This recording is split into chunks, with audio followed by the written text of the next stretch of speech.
बहन जी ने पत्र में लिखा कि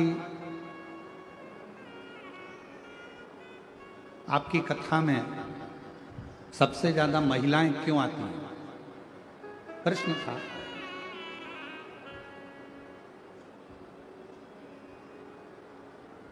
और मेरे को लगता है जो बहन ने प्रश्न किया था वो यहीं पर बैठी होंगी। उनका नाम हम पत्र ढूंढेंगे तो टाइम लगेगा। शिव महापुराण की कथा में सबसे ज्यादा महिलाएं क्यों आती हैं, माताएं क्यों आती हैं, किस लिए आती हैं? जिस बहन जी ने प्रश्न किया मैं उनको हाथ जोड़कर निवेदन करूंगा कि मेरी जीजी, जगत में केवल एक माताएं ही ऐसी होती हैं, मेरी बहन ही ऐसी होती हैं, मेरी बहुएं, मेरी बेटियां, मेरी माताएं ही केवल ऐसी होती हैं जो अपने लिए कुछ नहीं मांगती, हमेशा अपने परिवार की खुशी ही मांगती। एक पुरुष और एक स्त्री, एक पुरुष भी मंदिर जाता है, स्त्री भी मंदिर जाती है। एक पुरुष भी मंदिर जाता है और एक स्त्री भी मंदिर जाती है। दोनों के मंदिर जाने में अंतर है। पुरुष मंदिर जाएगा तो भगवान मेरा व्यापार अच्छा चलाना, मेरा घर अच्छा रखना, गाड़ी दिला देना, और वो जो फैक्ट्री का सोचा है वो फैक्ट्री डला देना, वो ये सोचा है वो डला देना।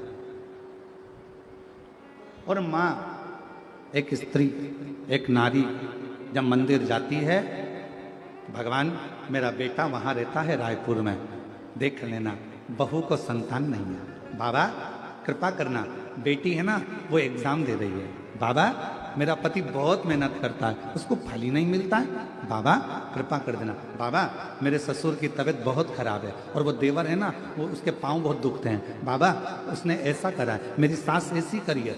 एक केवल जगत में एक माँ, एक स्त्री, एक नारी ऐसी होती है जो मंदिर में जाकर भी, परमात्मा भी अगर उसके सामने खड़ा हो जाए तो वो खुद के लिए नहीं मांगती, मांगती अपने परिवार का सुख है। वो अपने लिए कुछ नहीं मांगती, अपने लिए कुछ मांगना नहीं चाहती, वो मांगती केवल परिवार का सुख है, परिवार के लिए मांगती, केवल परिवार। मेरे बेटे के लिए ये देना, मेरी बेटी के लिए ये देना, मेरे ससुर के लिए ये देना, मेरी सास के लिए ये देना, मेरे रिश्तेदार को ये देना, मेरे परिवार को ये देना। वो स्वयं के लिए नहीं मांग रहे, स्वयं।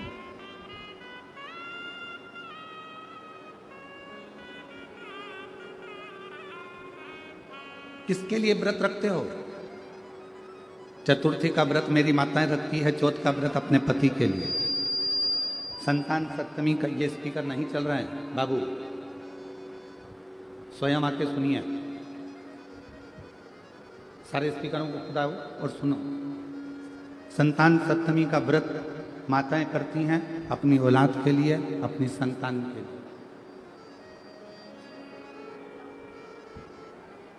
चतुर्थी का व्रत करती हैं स्वयं भगवान अपने पति के लिए। नवरात्रे का व्रत करती हैं अपने पूरे परिवार की खुशहाली के लिए, परिवार के आनंद के लिए, परिवार के सुख के लिए।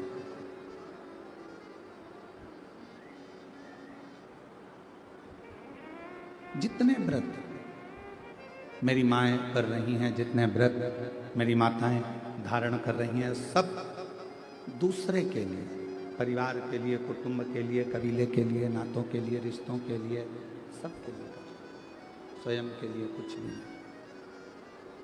और फिर भी मेरे प्रभु, फिर भी मेरे भगवान, फिर भी मेरे शंभु, मेरे त्रिकालदर्शी, मेरे कैलाशी, मेरे अविनाशी, मेरे शंकर, करुणा करने वाले दातार, दयालु मेरे शिव एक ऐसे हैं कि घर की नारी, घर की स्त्री दूसरों के लिए मांग रही है, फिर भी मेरे शंकर उस पर कृपा कर कर उसका कल्याण कर रहे हैं। वो मांग खुद के लिए नहीं रही है, वो स्वयं के लिए नहीं मांग रही है, और स्वयं के लिए मांग नहीं रही है तो भी भगवान सबसे पहले उसी का कल्याण कर रहे हैं जो दूसरे का सुख मांग रहे हैं। और ये संसार की रीति है भारत की भूमि पर जन्म लेने वाला एक सनातनी, भारत की भूमि पर जन्म लेने वाला एक सनातनी हमेशा सर्वे भवन्तु सुखी, सबकी कामना करता है कि सब सुखी हो, सबकी कामना करता है कि सब सुखी रहे, कोई दुखी ना रहे। और सुखी रहे संसार में, दुखिया रहे ना कोई, ये अभिलाषा मेरी है, सो प्रभु पूर्ण हो। सुखी रहे संसार में, दुखिया रहे ना कोई। हे प्रभु, पूरे संसार सागर में सब सुखी हो, कोई दुखी ना हो, सबको खुशियां मिले, सबको आनंद मिले, सब सुखी रहें, यही जीवन का एक सुख हो, यही जीवन का एक आनंद हो, सबको।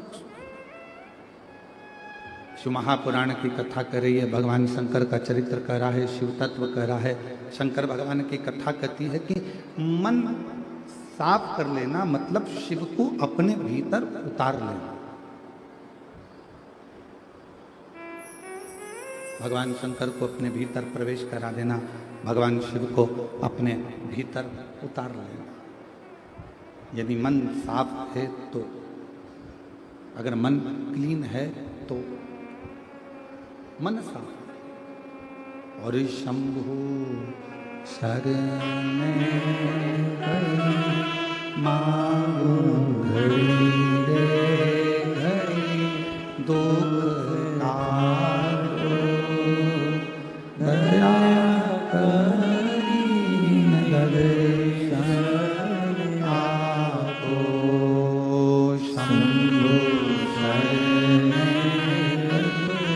मांगू घड़ी रे दुख काटो दया करी दर्शन आपो। मन का साफ होना और मंदिर का साफ होना दोनों जरूरी। माता जी ने प्रश्न करा कि आपकी कथा में स्त्रियां ज्यादा जाती हैं, हम उनसे कहेंगे कि नारी मंदिर भी ज्यादा जाती है, नारी व्रत भी ज्यादा करती है, नारी के बराबर दुनिया में कोई तप नहीं कर सकता। तप, और आज भी फिर निवेदन करूंगा, आज भी अगर ये संसार, आज भी अगर ये पूरी दुनिया, पूरा जगत अगर सही तरह से टिका हुआ है तो पूरे विश्व की जितनी भी नारियां हैं, जितनी भी भारत देश की मेरी माताएं हैं, इनके व्रत, इनकी साधना, इनका तप, इनका उपास और इनका सातित्व इतना है जिसके बल पर आज भी भारत माता की ये भूमि आनंद के साथ टिकी है। ये सातित्व है आप।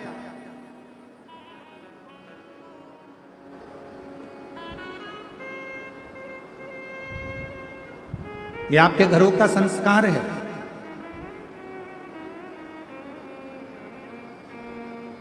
ये आपका सत्य है जिसके बल पर ये संपूर्ण विश्व, संपूर्ण ब्रह्मांड, संपूर्ण जगत आनंद के साथ में रहता है। विष्णु पुराण में एक बात लिखी है, हमारा निवेदन रहेगा कभी मिल जाए गीता प्रेस गोरखपुर की विष्णु पुराण तो उसको पढ़िएगा।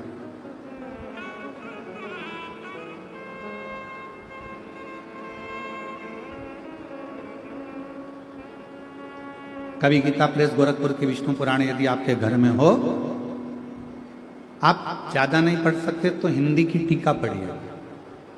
और गीता प्रेस गोरखपुर की विष्णु पुराण में लिखा है, गौ सती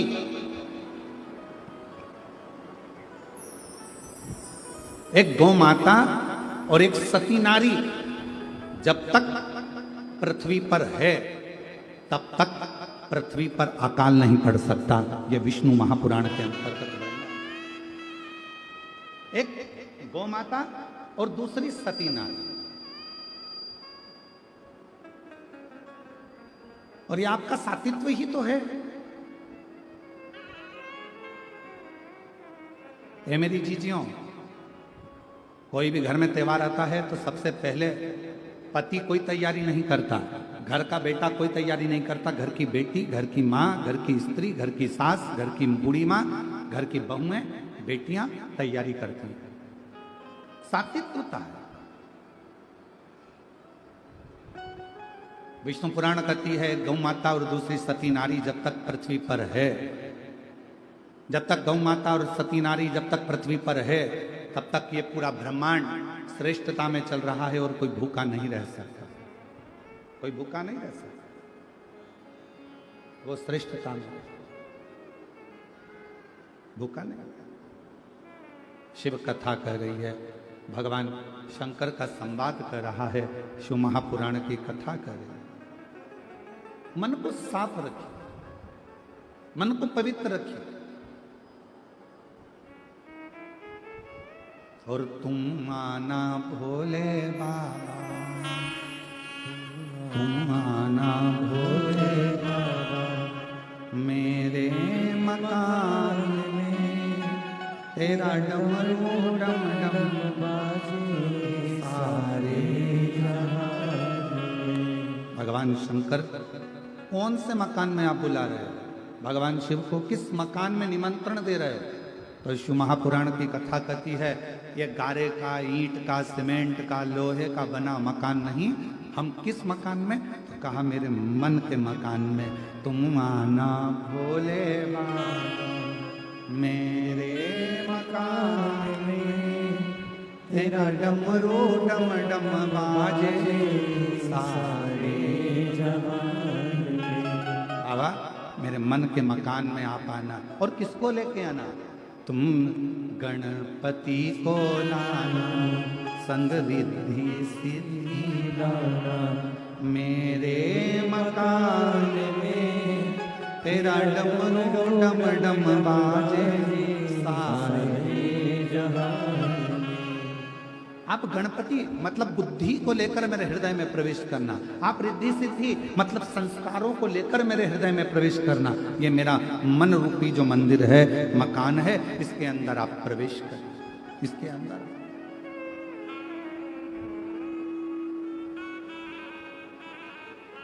मन की पवित्रता में शिव है।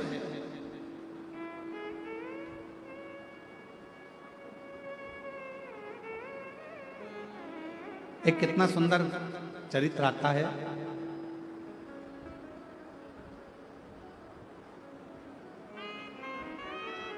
एक विमुषा नाम का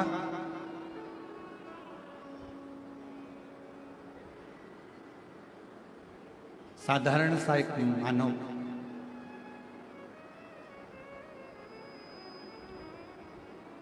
कुछ नहीं जानता था, और विमुषा का जो शरीर था, पूरा की पूरा शरीर बेकार सा था, पूरा शरीर। पर विमुषा शिव का बड़ा भगत था।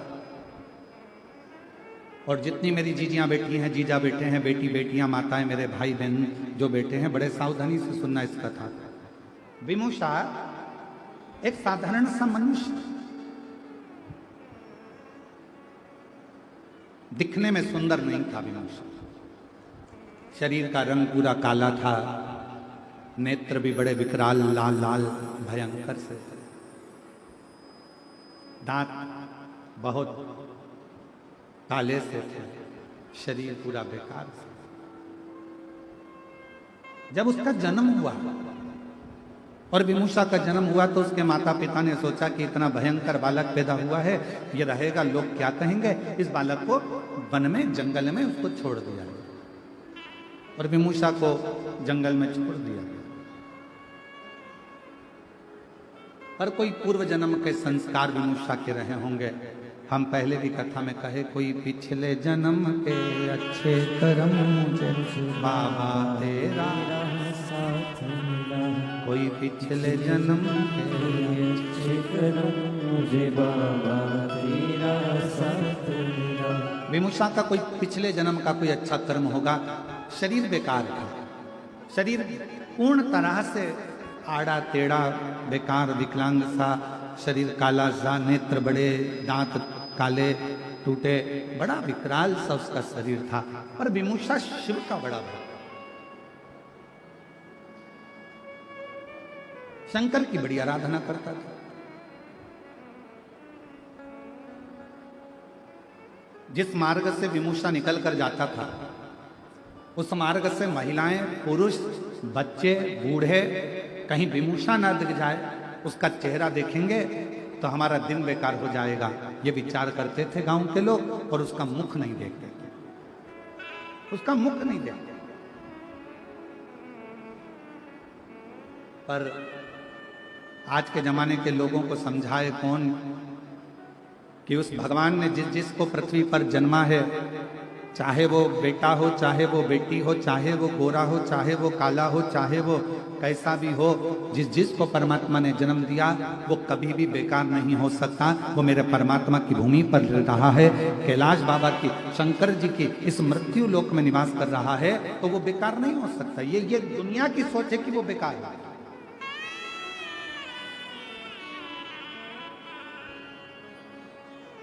विमुषा जहां से निकलता सब हट जाते, कोई उसको देखता नहीं। लोगों को लगता है इसका मुख देखेंगे दिन बेकार चले जाएगा, इसका मुख का दर्शन करेंगे दिन बेकार चले जाएगा, सोचते।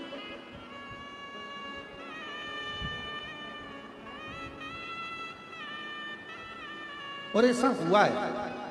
एक नगर में एक राजा रहता था, उसको मालूम पड़ा हमारे नगर में एक व्यक्ति रहता है, बड़ा खोड़ला है, जिसके मुंह का दर्शन कर लो तो सुबह से भोजन नहीं मिलता। राजा ने कहा ऐसा हो ही नहीं सकता। राजा ने उस व्यक्ति को बुलाया, सभा में सवेरे उसका मुंह का दर्शन करा। दिन भर राजा व्यस्त रहा, भोजन नहीं कर पाया, शाम हो गई। राजा से रानी ने कहा कि आज तो तुमने सुबह से खाना तक नहीं खाया, भोजन तक नहीं करा। राजा बोला उस खोड़ले का दर्शन किया था ना, इसलिए मेरे को खाना नहीं मिला, लोग सही कहते हैं। राजा ने उस व्यक्ति को बुलाया और फांसी की सजा दे दी। जैसे ही फांसी की सजा दी वैसे वो हंसने लगा। राजा ने पूछा तुम्हें फांसी की सजा मिली है और तुम हंस रहे हो? राजा ने जैसे ही पूछा तो उस व्यक्ति ने कहा महाराज तुम मुझे फांसी की सजा इसलिए दे रहे हो क्योंकि मेरा सुबह से मुंह देखा तो तुम्हें भोजन नहीं मिला। तुम कहते हो कि मैं खोड़ला हूं, पर सत्य मायने में तो राजा तेरे से बड़ा कोई खोड़ला नहीं होगा कि तेरा सुबह से मुंह देखा तो मुझे आज फांसी की सजा मिल रही है। मुझे आज फांसी की सजा मिल रही है। ये तेरे ऊपर निर्भर करता है, हमारी बुद्धि पर निर्भर करता है, हम किसको क्या कह रहे हैं, हम किसमें क्या देख रहे हैं। विमुषा शिव जी का भक्त था, पर बच्चे उसके पास नहीं जाते, स्त्रियां उसका मुंह नहीं देखती, गांव के लोग उसको नहीं देखते। जिस मार्ग से विमुषा निकल कर जाता उस मार्ग को लोग खाली कर देते, फिर भी विमुषा आनंद में रहते।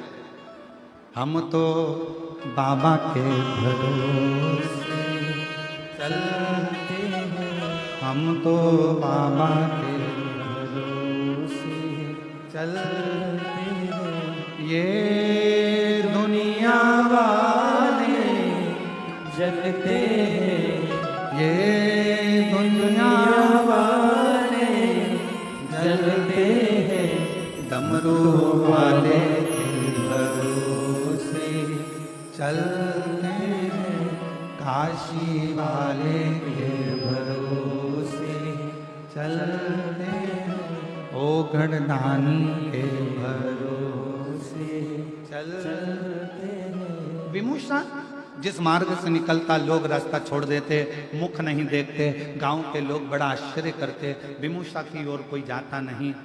अब जरा विचार करना, इतना गंदा रहने वाला, इतना गंदा दिखने वाला विमुषा शिव जी के मंदिर में सेवा करता, आनंद में उसका शरीर कई जगह से आड़ा टेढ़ा था, फिर भी शंकर की आराधना करता। और एक दिन ऐसा आया कि मेरे देव अधिदेव महादेव प्रसन्न होकर उसके सामने खड़े हो गए।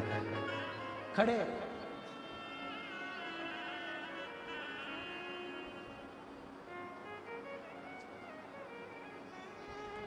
क्या चढ़ाया था विदुषा ने जो भगवान शिव प्रसन्न हो?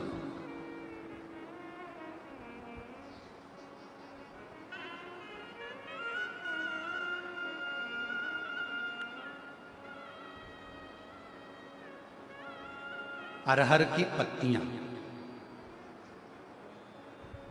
क्या चढ़ाया था? जम के बोलो जरा। अरहर की पत्तियां।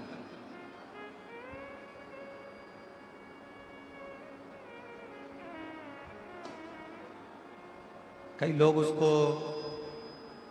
तुअर कहते हैं, कोई अरहर कहते हैं, कोई कुछ कहते हैं, उसकी पत्तियां।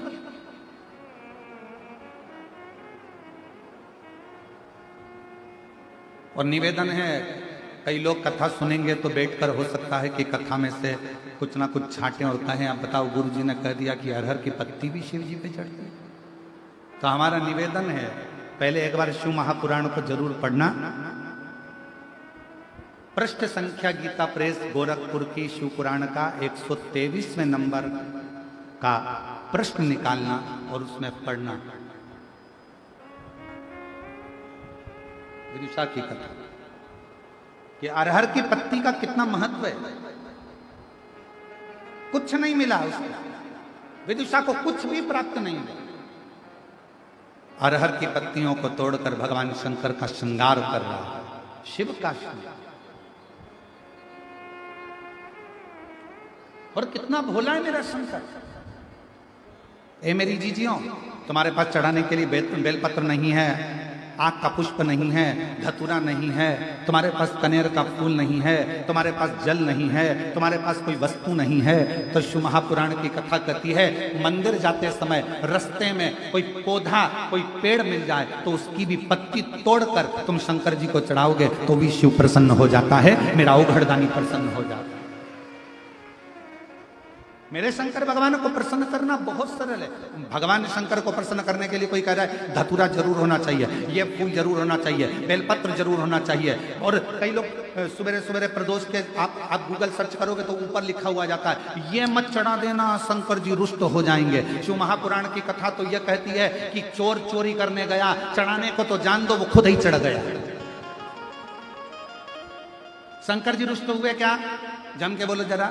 चोर खुद चोरी करने गया, शिव जी के ऊपर चढ़ गया, शंकर भगवान प्रसन्न होकर उसको वर प्रदान कर दिया और उस चोर को कुबेर बना दिया। जरा विचार करिए, लोग कहते हैं ये मत चढ़ा देना, शिव जी नाराज हो जाएंगे, ये मत चढ़ा, शंकर जी की पूजन में ये भूल मत कर देना। सुबह से गूगल आकर मोबाइल खोलते से ऊपर ही लाइन लिखी हुई जाती है, ये मत करना, आज प्रदोष का दिन है, शिवरात्रि का दिन है, सोमवार का दिन है, सावन का महीना है, ये करोगे तो भगवान रुष्ट हो जाएंगे। मेरा शंकर भगवान कभी रुष्ट नहीं होता। अपनी औलाद से माँ बाप कभी बहुत देर तक रूठे नहीं रहते, वो तो गले लगा लेते हैं, स्नेह करते हैं, आनंद करते हैं।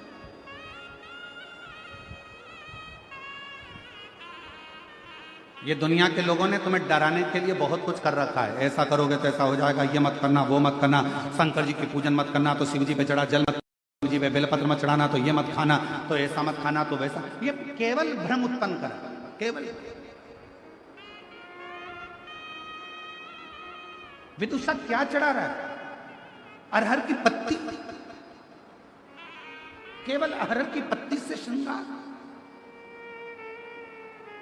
और श्रावण के महीने में आज पवित्र शिव महापुराण की कथा जो बोलबम समिति करा रही है, कथा के अध्यक्ष श्री दया सिंह जी प्रदेश अध्यक्ष इस कथा को जो लाभान्वित करा रहे हैं, इस पवित्र कथा में एक बात कहना चाहेंगे और बड़े सावधानी से सुनिएगा कि आपके पास में शिव जी को चढ़ाने के लिए यदि कुछ भी नहीं है, किसी भी पेड़ की पत्तियां, अब देखो यहाँ पर जो ये दया सिंह जी ने जो ये स्टेज बनाया, इसमें ये पेड़ लगा दिए उन्होंने।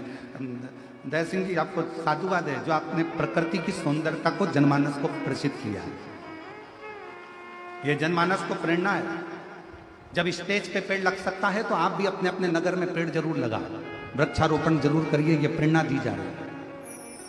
साधुता आपको बहुत बहुत धन्यवाद। किसी वृक्ष की पत्ती को तोड़ा, शिव जी को समर्पित।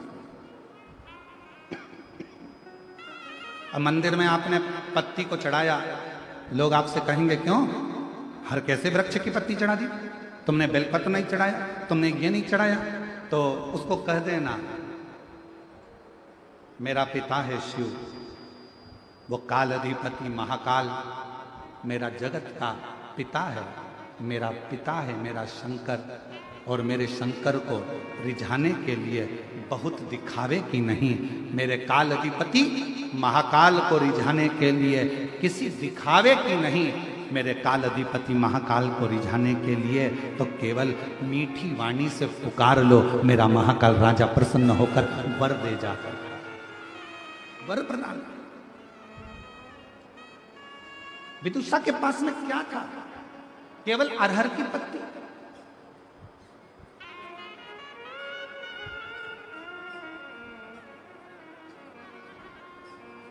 एक बेल पत्र में लाया चरणों में तेरे अर्पण के लिए, एक बेल पत्र में लाया हो चरणों में तेरे अर्पण के लिए, बड़ी दूर से चल कर आया हूँ, बड़ी दूर से चल कर आया हूँ मेरे बाबा तेरे दर्शन के लिए, मेरे भोले तेरे दर्शन के लिए, एक बेल पत्र में लाया हूँ, एक बेल पत्र में लाया हूँ चरणों में तेरे अर्पण के लिए, एक बेल पत्र में लाया हो चरणों में तेरे अर्पण के लिए। एक बेल पत्र से मेरा शिव प्रसन्न हो जाता है, एक साधारण सी दुर्वा से मेरा शिव प्रसन्न हो जाता है, मेरा शंकर प्रसन्न हो जाता है।